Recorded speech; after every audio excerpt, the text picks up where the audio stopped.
Genesis chapter 30. When Rachel saw that she was not bearing Jacob any children, she envied her sister. "Give me sons, or I will die," she said to Jacob. Jacob became angry with Rachel and said, "Am I in the place of God? He has withheld offspring from me." Then she said, "Here's my maid Bilhah. Go sleep with her, and she'll bear children for me, so that through her I too can build a family." So Rachel gave her slave Bilhah to Jacob as a wife, and he slept with her. Bilhah conceived and bore Jacob a son. Rachel said, "God has vindicated me. Yes, he has heard me and given me a son." So she named him Dan. Rachel's slave Bilhah conceived again and bore Jacob a second son. Rachel said, "In my wrestling with God, I have wrestled with my sister and won," and she named him Naphtali. When Leah saw that she had stopped having children, she took her slave Zilpah and gave her to Jacob as a wife. Leah's slave Zilpah bore Jacob a son. Then Leah said, "What good fortune!" and she named him Gad. When Leah's slave Zilpah bore Jacob a son, Leah said, "I am happy that the women call me happy."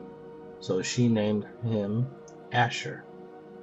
Reuben went out during the wheat harvest and found some mandrakes in the field. When he brought them to his mother, Rachel asked, "Please give me some of your son's mandrakes." But Leah replied to her, "Isn't it enough that you have taken my husband? Now you also want to take my son's mandrakes?"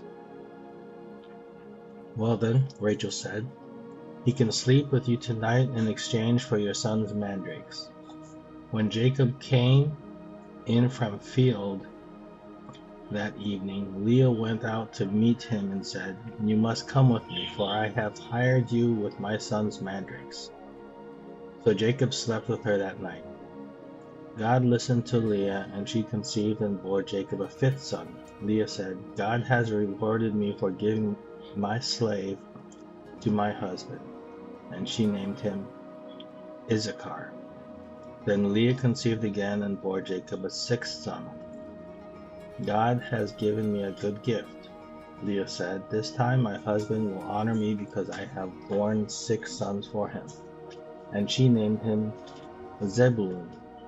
Later, Leah bore a daughter and named her Dinah. Then God remembered Rachel. He listened to her and opened her womb. She conceived and bore a son, and she said, "God has taken away my disgrace." She named him Joseph and said, "May the Lord add another son to me." After Rachel gave birth to Joseph, Jacob said to Laban, "Send me on my way so that I can return to my homeland. Give me my wives and my children that I have worked for, and let me go. You know how hard I have worked for you." But Laban said to him, "If I have found favor with you, stay. I have learned by divination that the Lord has blessed me because of you." Then Laban said, "Name your wages, and I will pay it." So Jacob said to him, "You know how I have served you, and how your herds have fared with me. For you had very little before I came, but now your wealth has increased. The Lord has blessed you because of me. And now when will I also do something for my own family?" Laban asked, "What should I give you?" And Jacob said, "You don't need to give me anything. If you do this one thing for me, I will continue to shepherd and keep your flock.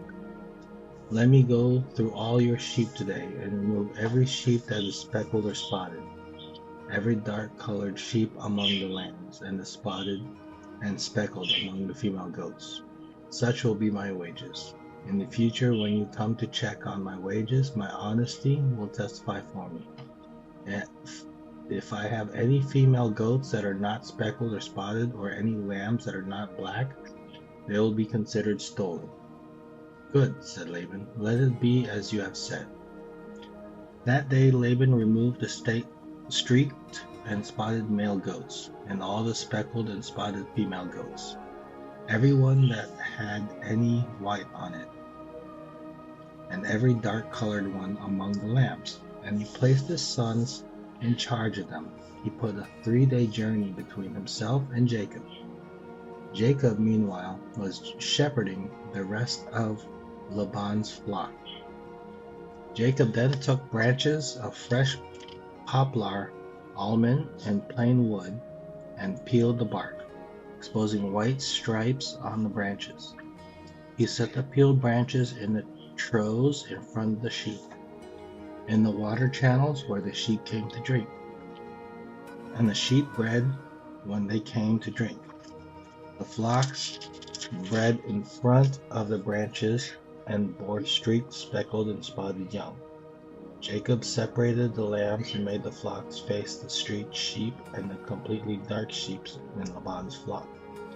Then he set his own stock apart and didn't put them with Laban's sheep. Whenever the strong of the flock were breeding, Jacob placed the branches in the troughs, in full view of the flocks, and they would breed in front of the branches. As for the weaklings of the flocks, he did not put out the branches. So it turned out that the weak sheep belonged to Laban, and the strong to Jacob. And the man became very rich. He had many flocks, female, male, slaves, and camels and donkeys. Genesis 31. Now Jacob heard what Laban's sons were saying. Jacob has taken all that was our father's and has built his wealth from what belonged to our father. And Jacob saw from Laban's face that his attitude toward him was not the same as before. The Lord said to him, "Go back to the land of our ancestors and to your family, and I will be with you." Jacob had Rachel and Leah called to the field where his flocks were, and said to them, "I can see from your father's face that his attitude towards me is not the same as before. But the God of my father has been with me. You know that with all my strength I have served your father, and that he has cheated me and changed my wages 10 times. But God has not let him harm me. If he said, 'The spotted sheep will be your wages,' then all the sheep were born spotted. If he said, 'The streaked sheep will be your wages,' then all the sheep were born streaked. God has taken away your father's herds and given them to me. When the flocks were breeding, I saw in a dream that the streaked, spotted, and speckled males were mating with the females. In that dream the angel of God said to me, 'Jacob,' and I said, 'Here I am.' And he said, 'Look up and see. All the males that are mating with the flocks are streaked, spotted, and speckled, for I have seen all that Laban has been doing to you. I am the God of Bethel, where you poured oil on the stone marker and made a solemn vow to me. Get up, leave this land, and return to your native land.' Then Rachel and Leah answered, 'Do we have any portion or inheritance in our father's family? Are we not regarded by him as outsiders? For he has sold us and has certainly spent our purchase price. In fact, all the wealth that God has taken away from our father belongs to us and to our children. So do whatever God has said to you.' So Jacob got up and put his children and wives on a camel. He took all the livestock and possessions he had acquired in Paddan Aram, and he drove his herds to go to the land of Canaan, to his father Isaac. When Laban had gone to shear his sheep, Rachel stole her father's household idols, and Jacob deceived Laban the Aramean, not telling him that he was fleeing. He fled with all his possessions, crossed the Euphrates, and headed for the hill country of Gilead. On the 3rd day, Laban was told that Jacob had fled. So he took his relatives with him, pursued Jacob for 7 days, and overtook him in the hill country of Gilead. But God came to Laban the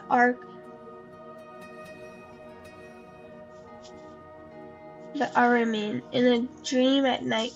'Watch yourself,' God warned him. 'Don't say anything to Jacob either, good or bad.' When Laban overtook Jacob, Jacob had pitched his tent in the hill country, and Laban and his relatives also pitched their tents in the hill country of Gilead. Laban said to Jacob, "What have you done? You have deceived me and taken my daughters away like prisoners of war. Why did you secretly flee from me, deceive me, and not tell me? I have sent you away with joy and singing, with tambourines and lyres, but you didn't even let me kiss my grandchild and my daughters? You have acted foolishly. I could do you great harm. But last night the God of your father said to me, 'Watch yourself, don't say anything to Jacob, either good or bad.' Now you have gone off because you long for your father's family. But why have you stolen my gods?" Jacob answered, "I was afraid, for I thought you would take your daughters from me by force. If you find your gods with anyone here, he will not live. Before our relatives point out anything that is yours and take it." Jacob did not know that Rachel had stolen the idols. So Laban went into Jacob's tent, Leah's tent, and the tents of 2 concubines, but he found nothing. When he left Leah's tent, he went into Rachel's tent. Now Rachel had taken Laban's household idols, put them in his saddlebag of the camel, and sat on them. Laban searched the whole tent but found nothing. She said to her father, "Don't be angry, my lord. That cannot stand up in your presence. I am having a period." So Laban searched but could not find the household idols. Then Jacob became incensed and brought charges against Laban. "What is my crime?" he said to Laban. "What is my sin that you have pursued me? If you search all my possession, have you found anything of yours? Put it here before my relatives and yours, and let them decide between the 2 of us. I've been with you these 20 years. Your ewes and female goats have not miscarried, and have not eaten the rams from your flock. I did not bring you any of the flock torn by wild beasts. I myself bore the loss. You demanded payment from me for what was stolen by day or by night. There I was, the heat consumed me day by day, and the frost by night, and sleep fled from my eyes. For 20 years in your household I served you, 14 years for your 2 daughters, and 6 years for your flocks, and you have changed my wages 10 times. If the God of my father, the God of Abraham, the fear of Isaac, had not been with me, certainly now you would have sent me off empty-handed. But God has seen my affliction and my hard work, and he issued his verdict last night." Then Laban answered Jacob, "The daughters are my daughters, the children my children, and the flocks my flocks. Everything you see is mine. But what can I do today for these daughters of mine, or for the children they have bore? Come now, let's make a covenant, you and I. Let it be witness between the 2 of us." So Jacob picked out a stone and set it up as a marker. Then Jacob said to his relatives, "Gather stones." And they took stones and made a mound, then ate there by the mound. Laban named the mound Jegar Sahadutha, but Jacob named it Gilead. Then Laban said, "This mound is a witness between you and me today." Therefore the place was called Gilead, also Mizpah. For he said, "May the Lord watch between you and me when we are out of each other's sight. If you mistreat my daughters or take other wives, though no one is with us, understand that God will be a witness between you and I." Laban also said to Jacob, "Look at this mound, and the marker I have set up between you and me. This mound is a witness, and the marker is a witness, that I will not pass beyond this mound to you, and you will not pass beyond this mound and this marker to do me harm. The God of Abraham and the gods of Nahor, the gods of their fathers, will judge between us." And Jacob swore by the fear of his father Isaac.